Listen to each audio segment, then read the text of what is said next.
இப்ப ஒரு அம்மா அப்பாவுக்கு வந்துட்டு இங்கிலீஷ் பேசுறாங்க அப்படின்னா அவங்களுக்கு இதை ஒரு விஷயத்த சொல்லிக் கொடுக்க தெரியலன்னா முதல்ல வந்து எனக்கு இதை சொல்லிக் கொடுக்க தெரியலன்னு உணரணும். இப்போ குழந்தைகிட்டே சொல்லலாம். இப்போ என்னுடைய கிராண்ட் சனுக்கு நான் வந்து சயின்ஸ் சொல்லிக் கொடுத்தேன். அவன் 6th 7th வரைக்கும் எனக்கு கான்செப்ட்ஸ் கரெக்டாக. ஆனால் இப்போ அவன் லெவல் கொஞ்சம் மேலே போயிடுச்சு. என் கிராண்ட் சன்னே தெரிஞ்சுக்கிட்டா எனக்கு இதுக்கு மேலே தாத்தாவுக்கு தெரியாது. இப்போ வேற டீச்சர்ஸ்ட்டு தான் நாங்கள் விட்டுருக்கோம். அதை நான் சொல்லிக் கொடுக்க முயற்சி பண்ணோம். அவன் லெவல் இப்போ வேற.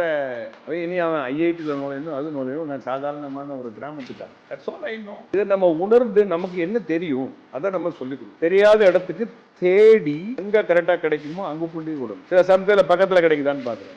எங்க உங்களுக்கு சரியா கிடைக்குமோ அங்க சம்டைம்ஸ் இப்ப எல்லாம் டெலிபோன்ல வந்து அவங்க பேசுறதுக்கே ரெடியா எங்க இருக்க காந்திபுரமா நோனோட சிங்கானோட வைங்க, நான் சொல்றத கேளு, நீங்க அப்புறம் பண்ணலாம். அப்படி பேசி கூட 2-3 பேரை Kamal. But it is difficult. சில நேரங்கள்ல வந்து அவங்க அதை ஒரு பெரிய இன்டர்ஃபரன்ஸ் மாதிரி பார்க்குறாங்க.